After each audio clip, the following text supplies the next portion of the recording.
My philosophy about teaching is that it should be as experiential as possible. I know that's how I learn best. As a creative person, I think most people learn best by doing.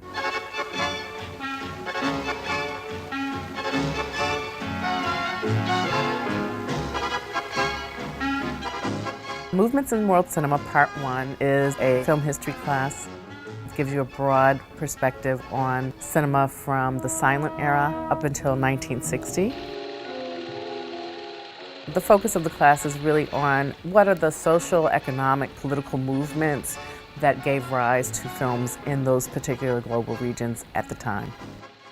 It was actually an absolute blast. I've taken world cinema classes before, and I was kind of hesitant about the whole online environment, but it ended up being great. As far as the technology behind the new school classes, it's absolute cutting edge. You're able to see, hear, and talk and discuss just as if you were sitting across the table from somebody. When I can see the technologies being utilized in a way that's an effective learning tool, I'm on it. It's really engaging and it's really fascinating. I try to recreate a learning environment within the online portal that it's really quite easy. It's very user-friendly. The voice thread is a method where I can give my lectures in a verbal format. Early cinema and its alternatives. And students can listen in. They can also respond. First question that I'm going to discuss for this week. What we would do is vocally record on our computer our answers. And it was very, very interesting to add a vocal element to your classmates and your peers to actually hear what they were saying. And there was lots of interaction between students and then between the professor and the students. African American cinema. And then I do 3 on-site synchronous classes. People who are in New York, we meet in a classroom. People who are elsewhere in the universe meet online.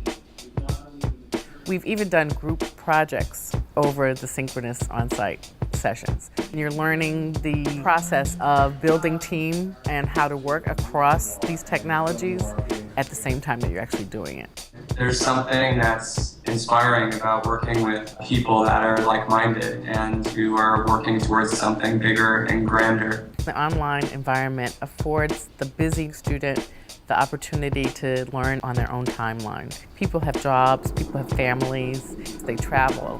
I decided to go to Italy, and wherever I was, as long as the hotel or a cafe had Wi-Fi, I could be in the classroom at the same time. I was traveling to Spain because my film was playing at this film festival. Over the course of this trip, I was doing my schoolwork at nighttime, finishing classes and succeeding in them, and to be able to log on, across the world in an entirely different time zone and do your schoolwork, it was tremendously helpful. In the online environment, you have the opportunity to really go at your own pace, learn as much as you want to learn, go as in depth as you want to go. And we're finding that people may not be able to be on campus all the time, especially with the economy and their job situations. And so it really does help to have as many options as possible. When you're in school, life doesn't stop. Things happen. You have experiences outside the classroom that affect you. And one of the reasons why online classes appealed to me was because I could continue with my life and still be a full-time student.